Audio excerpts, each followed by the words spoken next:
I had to turn to this PGA letter, and it is an interesting one. I swear I just saw something in one of these documents about how Blake Lively would not do the film if it was filmed in Boston, and that they would have to find another actress. It was interesting because the first bullet point on her letter to the PGA that she allegedly wrote about the things that she contributed to on the set to get this PGA mark, because you have to handle like virtually everything to get a PGA, it seems like. Get this. I led the location shift from Boston to New Jersey and also helped to solve all cost and schedule logistics associated.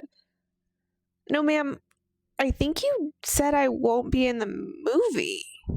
I swear I literally just read that in one of the attachments. That is like the reframing of the century. Okay, I called in favors with home design contacts to get items loaned, discounted, or gifted to save production and design costs. And then she makes the same statement about favors with fashion contacts, getting items loaned, discounted to save on costume and jewelry. Wasn't she like obscenely over budget, which I thought was ridiculous since she was getting things like loaned from Gigi Hadid?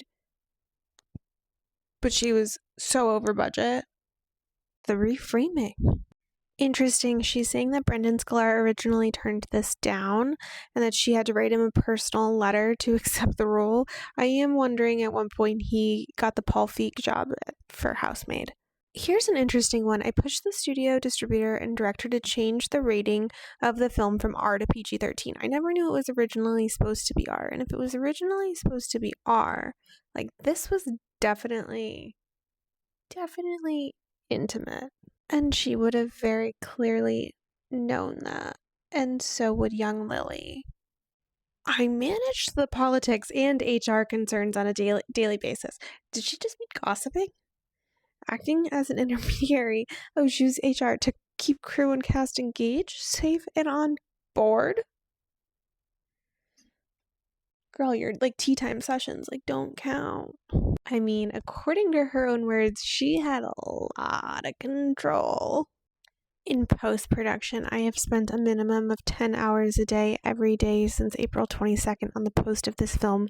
My longest days have been 22 hours. And that happened multiple times. Does anyone believe that? And then she goes on to say, I realize this sounds like an exaggeration, especially because for periods of that time I was shooting another film or raising my 4 kids. It's like she knows, and it's not believable. But anyone on this post-process will verify this is unfortunately true.